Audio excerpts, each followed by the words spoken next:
It will then head for Aberdeen, Scotland for a 2-day stopover before reaching its final destination, London Stansted Airport. Pilot John Duncan takes the changes in stride, but he knows Aberdeen, and it requires special attention. It's one of the shorter strips that we operate in and out of, and so constantly we want to make sure that our takeoff and landing weights are appropriate and exact for the safe operation in and out of that runway. John adjusts his flight plans. The 757's modifications are almost done, so he heads back to Brunswick. The long-awaited nose cowls finally arrive. They look fantastic. Did a beautiful job. Mesh looks nice and clean. Looks like brand new. A little added bonus. Don't they? They did a nice On job. first glance, everything looks perfect. SBRR 4352. This one is a different cap. But suddenly, relief turns to concern. 4352. Yeah. The serial numbers don't match Trump's. That's the one. Different cap? I need the 2 serial numbers we sent and the 2 we got. Okay. All right, let's open this one up. John anticipates that this will be trouble. I know what's going to happen is we're going to have to get it. We're going to have to get ours. Just got it. Mr. Trump, he's adamant about that. He wants his parts on his airplane. When you own important aircraft, especially one like a Boeing 757, you ideally want to keep all of those parts together, especially a plane like I have where there's so few hours on the plane. It's like a new plane, and you want to keep everything together. You don't want lots of switches and changes. I mean, let me tell him that. The question John and Scott need to figure out is, if the nose cowls that were delivered today aren't Trump's, where exactly are they?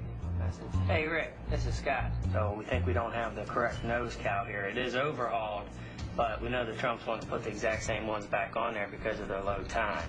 Okay, my concern is that the nose cowl that belongs to us has actually been overhauled and is sitting there in the shop.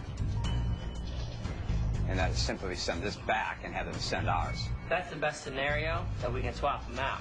Worst case is that's on a, an American Airlines airplane or somebody else's airplane flying at 40,000 feet right now. Exactly. That would not be good. No. I know Mr. Trump, and I know that he will only settle for his own cowling on the airplane, and I don't blame him. RR 4352. If the cowling's on another airplane and it's not readily available to ship back to us, that could definitely affect our schedule. It could definitely put us behind schedule. We're really hoping that that's not going to be the case.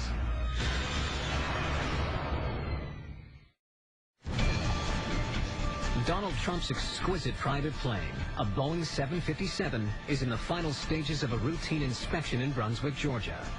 The plane's chief pilot, John Duncan, is here to keep watch over the process, and he's got a big problem.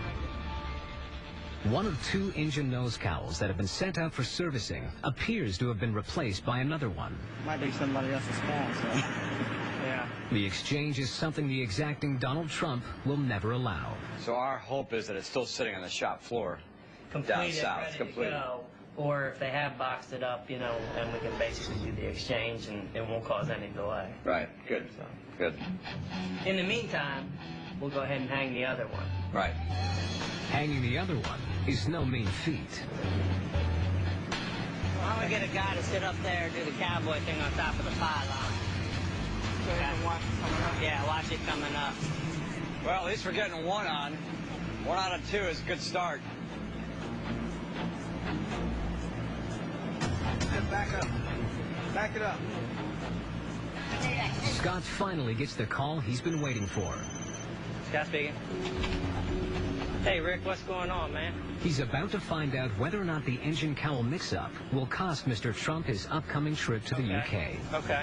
I'll check the email then and look at the pictures. Thanks. Bye-bye. Rick's saying that couldn't have been a mix-up because these are the only 2 757 nose cowls that they had in the shop at this time. Oh, good. So there's no way possible for it to mix up. It is a Trump cowl. I'm breathing a big sigh of relief. It looks right now like it was a paperwork issue as far as the nose cowl serial number was concerned, rather than the actual cowl itself. So that makes me feel a lot better. We get back on track, get that second cowl hung. With the exterior pieces falling in place, John now turns his attention to reassembling the 757's dismantled interior. Have you got any more white gloves? I do. Right Great. here. Great, I need them.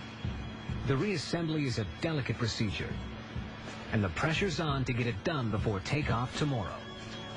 No smudges on the wood, no scratches, no nicks. This is what you call hands-on. You gotta be very cautious. Just even when it gets hot and you kind of get sweaty, just moving through the aircraft sometimes, if you don't watch your head, you drag it on those sidewall panels, it'll smudge it up, make it nasty. Or even a drip of sweat. A drip of sweat could fall down on something, a piece of leather or fabric. Boy, you guys watch your feet on it. I'm going to turn that up. Everybody get crucified. So make sure this all lines up. This is real critical where this seam is right here, that everything comes together and it's nice and straight. You don't want nothing to get damaged. This is high-end quality furniture. And it's for Donald Trump, so you don't want nothing. You want it perfect when it leaves out of here. No wires, no plug-in, you got to cut screws. Panel by panel, the interior is reassembled. Top has got the stickies back there. The protective plastic sheets are removed, revealing a lot of dirt and dust. The bottom. What do you think, Daryl? I think we're ready to proceed. All righty. John works with Daryl Thomas, ground operations supervisor, to scrub the plane to perfection. I'm ready for the spots. It's a brand spanking new toothbrush and a new can of air. All right. And I want to make sure that the grain is all in the correct direction and that it's perfectly clean from dust and grime and dirt. Mr. Trump has got an incredible vision. He's got an eagle eye, so even a slightest, smallest little dot he will notice. I want the plane to be immaculate. I don't want dust. I want everything polished. I want it to be in absolute showroom or mint condition. And the word mint condition is a term my father used to use. If he looked at an apartment, he'd say, this is mint condition. Well, that's what I want the plane. Showroom or mint condition. I would say that I'm definitely a neat freak. I'd say we're both neatness is very important to us, no question. Looking good, D-Man. Thank you. The T-Bird's starting to look like herself again. That's what we need. As the hours count down, the crew races to get the paint job done. We gotta get his plane looking real nice for Mr. Trump. If he sees this and he likes the job that we're doing, maybe I can go work for him. Other than painting planes, maybe he'll let me paint his house. Looks good. I'm sure Mr. Trump will be very happy. The aircraft is now complete, but before the 757 can fly, she must submit to the weigh scales. The retrofit could have thrown out the plane's center of gravity. They must confirm that's not the case. The way that we do it, quite simply, is we put 3 jacks at 3 different points underneath the airplane. One goes underneath each wing, and there's one that goes at the nose section. It's a little unsettling at times to think that a 140,000-pound airplane is being picked up by a spot about the size of a 50-cent piece, but I have every confidence they know what they're doing. Okay, you got a total of 144, 110. Go ahead, unlock it. Be ready to come down. All right, let's start bringing it down. With the airplane safely on the ground, it's 1 hour to the scheduled takeoff. The push is on to get the plane out the door to pick up Mr. Trump this evening. Hey, Daniel, we can push it out anytime you guys are ready. It's always crunch time when you get to the last minute like this. Right now, I've got some touch-ups going on the leading edge of the wings. I'm trying to get the airplane pushed out of the hangar and get some fuel on it. You need the steps moved? Yeah, look at him. Okay. Yeah, you say, I need to get up there, though. You want to ride brakes? Yeah, I'll do the brakes, yeah. And so there's a lot going on. It's, you know, it's very typical. It's always a last-minute rush, but we'll make it happen. Of all the foreseeable events that could legitimately ruin John's departure plans, it all comes down to an unfinished floor mat. So when is the plane ready? The only we're waiting on right now is Mike Cotto. I'll double-check on him, but as soon as he gets off the airplane, we're ready to go. Okay, I told him that we'd be ready to leave here in like minutes, but that's not going to be the case. I didn't know Cotto needed that much time. Yeah, he said he needs 2 more hours. Never fails. Mike. Yes, sir. Did I hear the rumor correctly that it's 2 more hours? That is a correct rumor. John has to get the 757 to New York with enough time to turn it around before LaGuardia closes for runway maintenance at midnight. And that's not looking likely. I got a couple calls to make. Yeah. The question now is, how's he going to break the news to Donald Trump? Yeah, I'm trying to think who I have to call.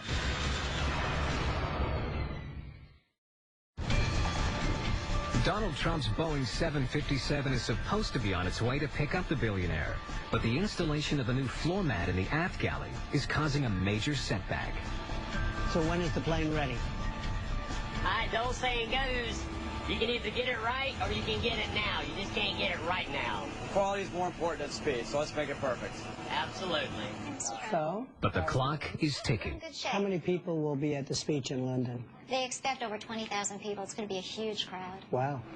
After a 2.5-hour holdup, the job is complete. We're done. It's a wrap. They use you, they get what you want, and they throw you off. But they always call us back. That's the biggest thing. Got fuel on the airplane. We're going to do a quick security check right now, and we'll be out of here on our way to New York. By the rate, you're out of here. Finally in the air, John and his co-pilot Larry Bryan feel confident they'll reach Mr. Trump on time after all. The airplane looks spectacular. Did a beautiful job on it. It looks good. It's maintained all the way to the nth degree. It looks spectacular. It's good to be back. Man, I felt like I was starving. Honestly, I felt like I was missing something nutritionally from not flying. They're heading for LaGuardia, one of the most hectic airports in America, where runway maintenance has created an airport shutdown at midnight. But John plans on having Mr. Trump in the air by 9 p.m. Got the accelerator down here, and we'll be at LaGuardia as quick as we can. While John flies to LaGuardia, the Trump Tower restaurant is preparing the meal for this evening's flight. Nothing better than roast turkey, right? It's Thanksgiving every day here. Executive Chef Chris Devine sets a high standard for airline food. Sugar snap peas. Chef is cooking for just 4 passengers tonight. But even for this late-night snack, he goes all out. A lobster salad, a Gulf shrimp cocktail, a roast turkey breast, roast sirloin of beef, and our house-made corned beef. Delicious. We also have homemade cookies and some mixed green salad. I guess you should have the salad before the cookies. Chris, yeah, the food's ready for the plane? The chef calls Mr. Trump's bodyguard to make pickup arrangements. The meals are wrapped in clear plastic so airport security can inspect it. It's picked up from Trump Tower and delivered to the T-Bird, Trump's 757. As John approaches LaGuardia, a notoriously busy airport, the weather is beginning to sock in. Goods are 208, 10 miles of biz, 6,000 broken. Public and private jets can spend time circling the airport in a holding pattern, waiting for an opportunity to land. There's no fast track, even for billionaires. It's first come, first served. Despite the fog, John finally gets the all clear to land. Okay, Greg, set.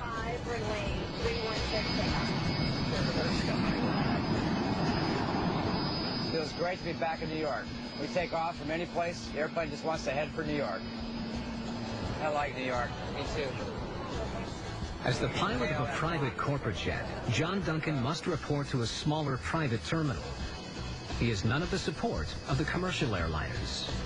We have to do our own fueling. We have to do our own catering. We have to do our own lavatory service. So we have to do our own handling and our planning and things like that.